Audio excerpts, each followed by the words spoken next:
Salut à tous, c'est Quentin et aujourd'hui je vais vous parler de l'homme qui a envoyé une voiture dans l'espace, j'ai nommé Elon Musk. C'est un homme tout à fait fascinant parce qu'en plus d'être la deuxième plus grande fortune mondiale, il lutte activement contre le réchauffement climatique et pour la pérennité de l'espèce humaine. Oh, nice!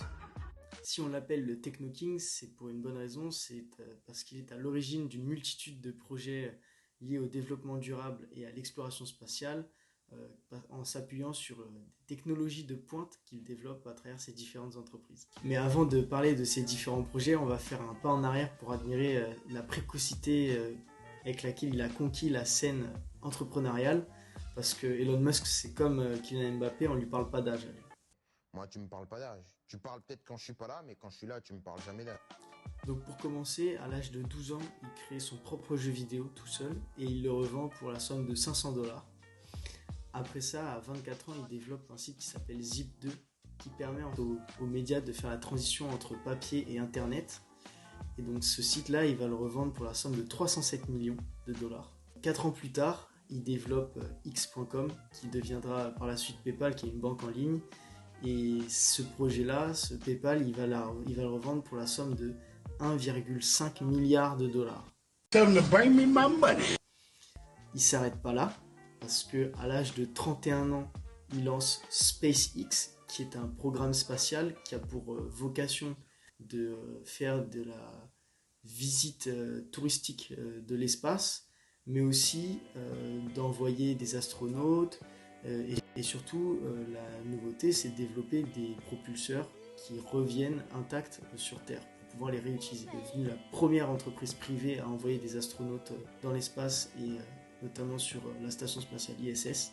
Il lance Tesla Motors qui a pour volonté de permettre à tous d'avoir un véhicule électrique. Et à l'âge de 44 ans, il commence à développer l'Hyperloop pour se pencher sur ses projets actuels.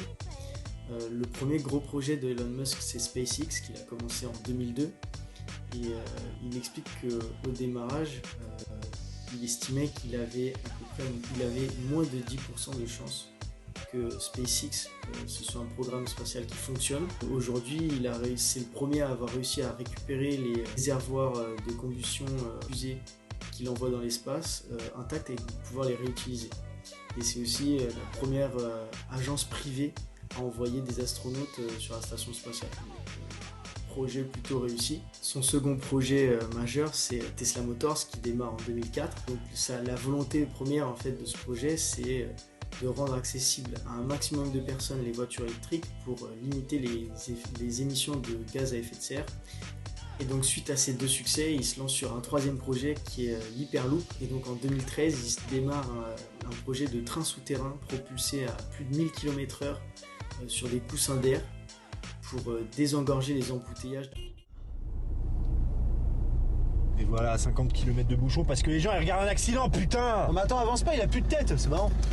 De lutte contre le réchauffement climatique, en 2016, à travers Tesla, il acquiert l'entreprise SolarCity, qui est une entreprise d'énergie renouvelable et notamment qui fabrique des panneaux photovoltaïques. Dans la même année, il lance son quatrième et probablement plus important projet qui est Neuralink, une entreprise qui développe les connexions entre le cerveau et des machines dans le but d'optimiser, enfin de repousser les limites de nos capacités pour, entre autres, lutter contre la montée en puissance des intelligences artificielles. À travers SpaceX, en fait, Elon Musk ne veut pas seulement développer les voyages touristiques dans l'espace, il veut aussi trouver un moyen d'assurer la pérennité de l'espèce humaine en transformant notre civilisation en une civilisation multiplanète.